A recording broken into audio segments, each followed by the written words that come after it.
أرسل بالبراهين والبينات وعلى آله وأصحابه وأهل بيته الطيبين الطاهرات. أما بعد فأعوذ بالله من الشيطان الرجيم. بسم الله الرحمن الرحيم.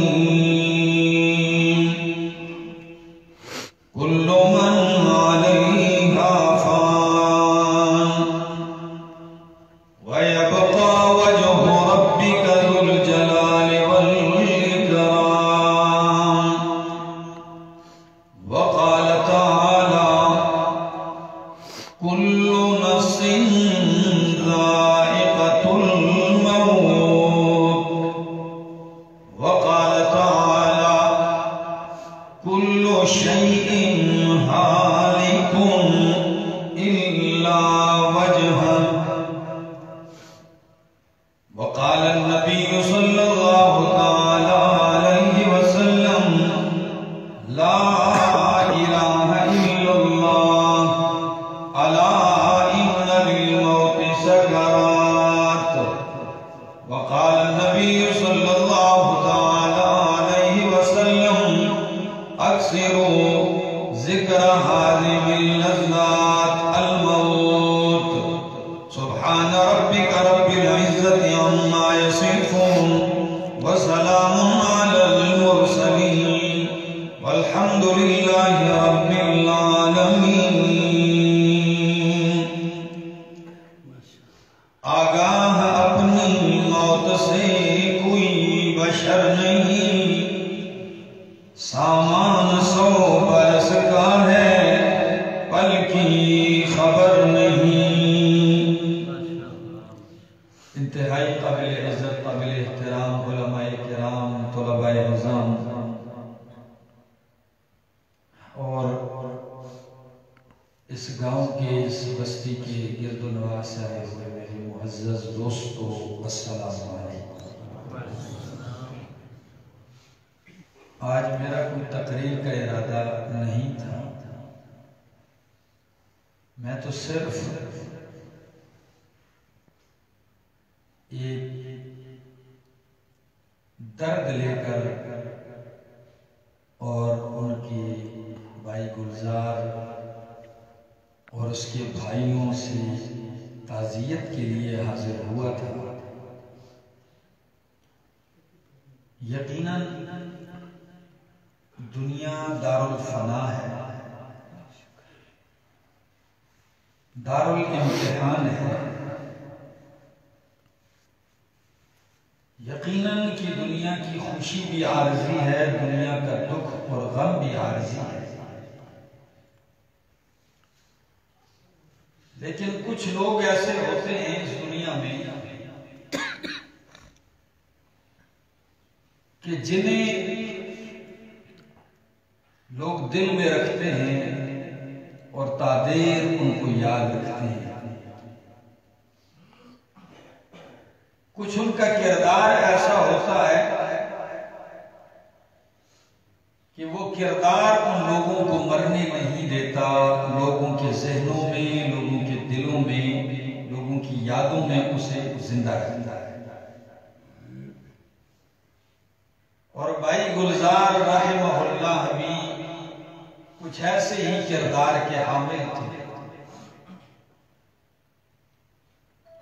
ابھی جیسے ہی میں یہ ہارون چوک سے اس طرف آنے لگا تو میں نے اپنے ساتھیوں سے کہا کہ یوں لگتا ہے کہ گلزار ابھی آنے والا ہے۔ بہت تیز ترار متحرک آدمی، علماء سے محبت رکھنے والا، توحید و سنت کا ایک پروانہ تھا اور زندہ دل انسان تھا۔ تو یقیناً کہ آج اس کے کام آنے والی چیز بھی یہی توحید و سنت کی محنت ہے۔ علماء سے یہ محبتیں، یہ رابطے، یہی ان کے کام آئیں گے، اور باقی اس دنیا میں رہنا کسی نے نہیں، چاہے وہ کوئی نیک ہو یا بد ہو، امیر ہو یا غریب ہو، بادشاہ ہو یا گدا ہو، کوئی نہیں رہے گا۔ مالک کائنات نے موت کو ایسا اٹل فیصلہ قرار دیا ہے کہ دنیا کی کوئی طاقت اس فیصلے کو ٹال نہیں سکتی، اور یہ وہ فیصلہ ہے، یہ وہ قانون ہے کہ اس قانون سے اللہ کی ذات کے سوا کوئی مستثنا نہیں، سب کے لیے یہ قانون۔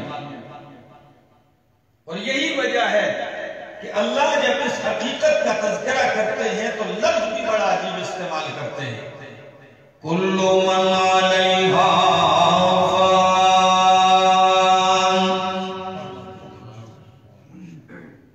لفظ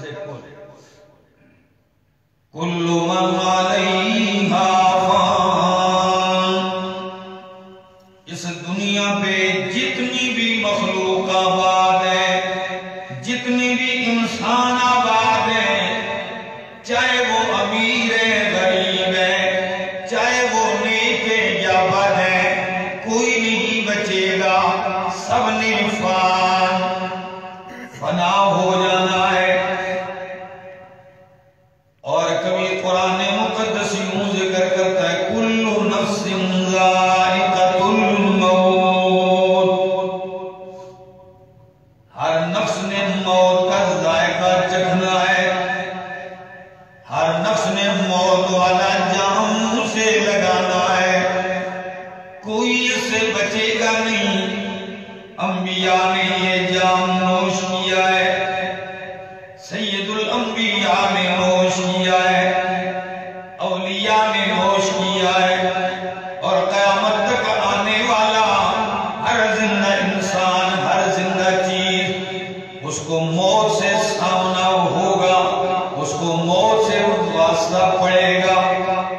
کل نفس ذائقۃ الموت، اور کبھی میرے رب کا قرآن کہتا ہے کل شیء ہالک، ہر شے نے ہلاک ہونا ہے، ہر چیز پہ ہلاکت میں آنا ہے، اور اگر کوئی بچنے والی ذات ہے تو ہے وَيَبْقَى وَجْهُ رَبِّكَ ذُو الْجَلَالِ وَالْإِكْرَامِ، رب کی ذات باقی بچے گی، رب پہ فنا نہیں، رب کے لیے بقا ہے، دوام ہے۔ موت سے پاک ذات کس کی ہے؟ یہ رب کی شان ہے کہ وہ موت سے پاک ہے، اور انسان پہ موت آ جانا یہ انسان کی توہین نہیں، یہ انسان کی شان ہے، یہ توہین نہیں ہے۔ رب کے لیے موت یہ رب کی توہین ہے، اور انسان کے لیے موت کا انکار یہ اس کی توہین ہے، اس لیے کہ موت آنے کی دیر ہے، مومن بندہ رب کے حضور حاضر ہو جاتا ہے۔ یہ دخول جنت میں رکاوٹ ہے، موت آئے گی تو کب پھر جنت میں جا کے داخل ہو۔ تو خیر اللہ کی ذات موت سے پاک ہے۔ قرآن کہتا ہے وَتَوَكَّلْ عَلَى الْحَيِّ الَّذِي لَا يَمُوتُ، او لوگو بھروسہ کرنا ہے تو اس زندہ پہ بھروسہ کیجئے، لا يموت، جس نے مرنا نہیں، جس پہ موت نے نہیں آنا، موت کو درکنار اللہ کا قرآن کہتا ہے اللہ لا الہ الا ہو الحی القیوم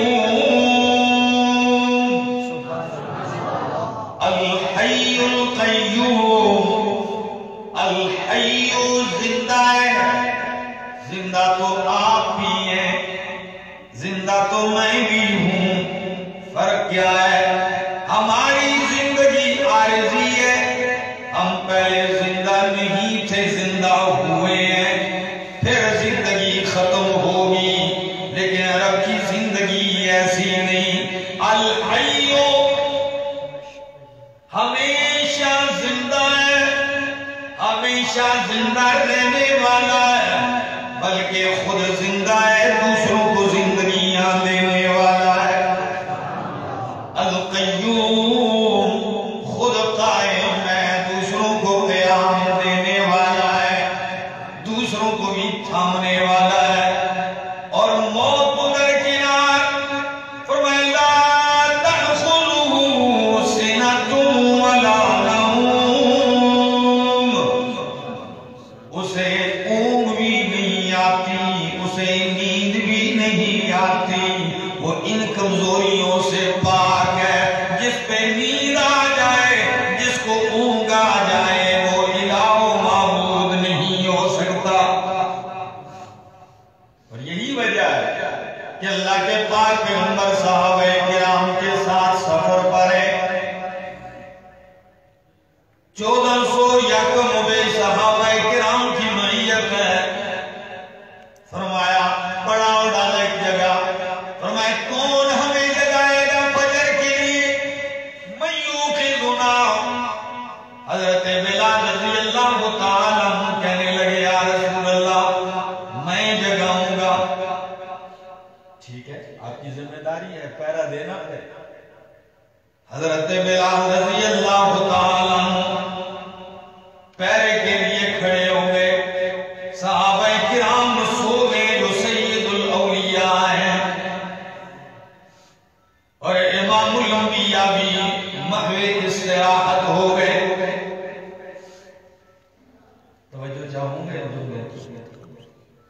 آپ لیٹ گئے، آرام فرما ہو گئے، رات گزرتی جا رہی ہے۔ حضرت بلال فرماتے ہیں میں عبادت میں مصروف ہو گیا کہ ویسے ہی رات گزارنی ہے تو رب کے حضور کھڑے ہو کے کیوں نہ گزاری جائے۔ تہجد بھی پڑھ لیے، ذکر و اذکار بھی ہو گئے، اب فجر کا انتظار ہے۔ اپنے کجاوے کے پاس آیا اور اپنی سواری سامان کے ساتھ ٹیک لگا کے مشرق کی طرف منہ کر کے بیٹھ گیا۔ جو ہی طلوع فجر ہوگی پھر میں اللہ کے پاک پیغمبر کو صحابہ کرام کو جگا دوں گا، لیکن قربان جاؤں اللہ کی حکمتوں پر، اللہ کی قدرتوں پر، بلال فجر صادق کے انتظار میں بیٹھے ہیں۔ فغلبت عیناہ، بلال پر بھی ان کی آنکھیں غالب آ گئیں، بلال حبشی بھی سو گئے۔ ٹیک لگی ہوئی ہے، سو گئے۔ نیند ایسی چیز ہے کہ اس کا کوئی علاج نہیں۔ آئے نا جب تو کانٹوں پہ بھی آئے تو راستے میں گاڑی چلا رہا ہے اور سوئے ہو۔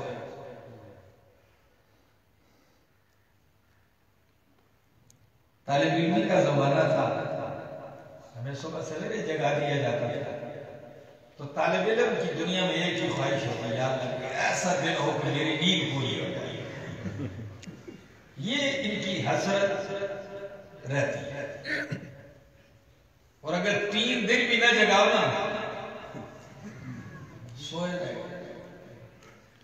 لوگ گولیاں کھاتے نیند آتی ہیں، بیچاروں کی نیند پوری نہیں ہوتی۔ جو چھوٹے چھوٹے بچے بھی ہوتے تھے جگا دیتے تو وضو کرو بھائی، یہ وضو کے لیے چلے جاتے، اب وضو خانے میں جا کے بیٹھ جاتے ہوتے، کئی دفعہ دروازہ کھڑا، اللہ کی مدد، اٹھو کیا 1 گھنٹہ ہو گیا باہر کھڑے ہیں، سوئے۔ نیند آئے ایسے بھی آ جاتی ہے۔ تو خیر حضرت بلال رضی اللہ تعالیٰ عنہ ٹیک لگائے مشرق کی طرف، سو گئے۔ اب سوئے ایسے کہ فجر کو طلوع ہو گئی، فجر کے بعد سورج بھی طلوع ہو گیا۔ اللہ کے حبیب بھی آرام فرمائے، صحابہ کرام بھی لیٹے ہوئے۔ سب سے پہلے اللہ کی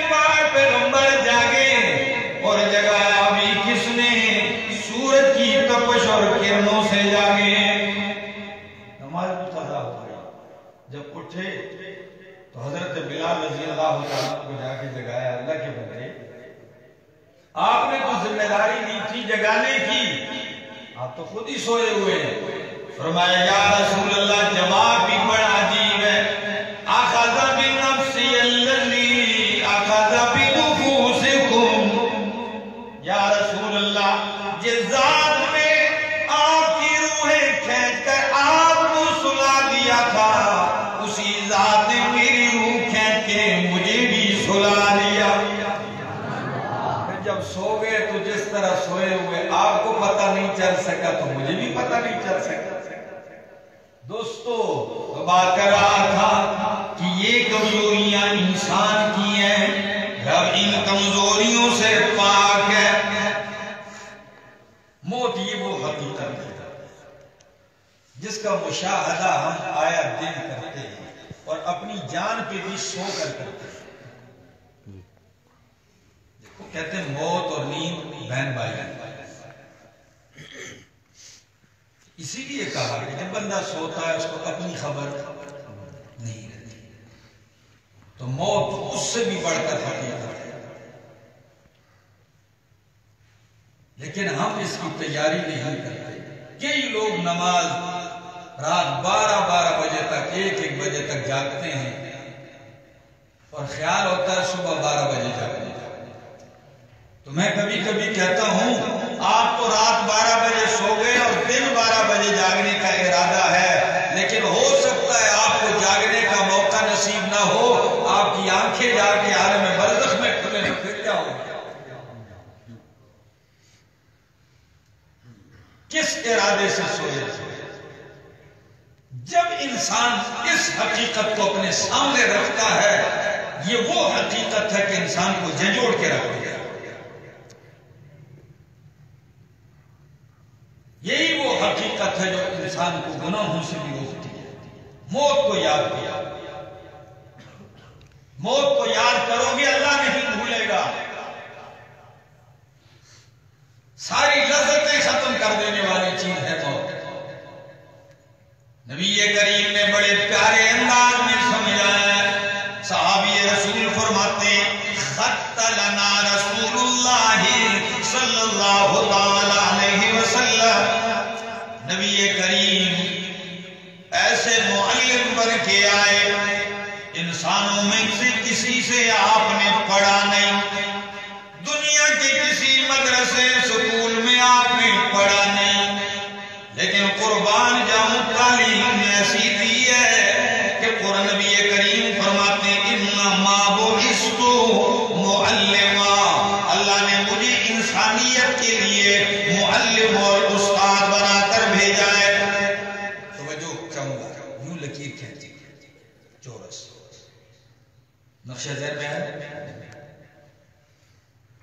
یوں چورس ایک مربع بنایا، پھر اس کے بیچ میں ایک لکیر کھینچی، پھر اس درمیان والی لکیر کے دائیں بائیں دوسری لکیریں کھینچی اور ایک لکیر اس مربع کے باہر کی طرف کھینچ دی. صحابہ کرام حیران ہیں، یہ عجیب نقشہ ہے. فرمایا یا رسول اللہ یہ کیا ہے؟ سنیے معلم کائنات کے سمجھانے کا انداز.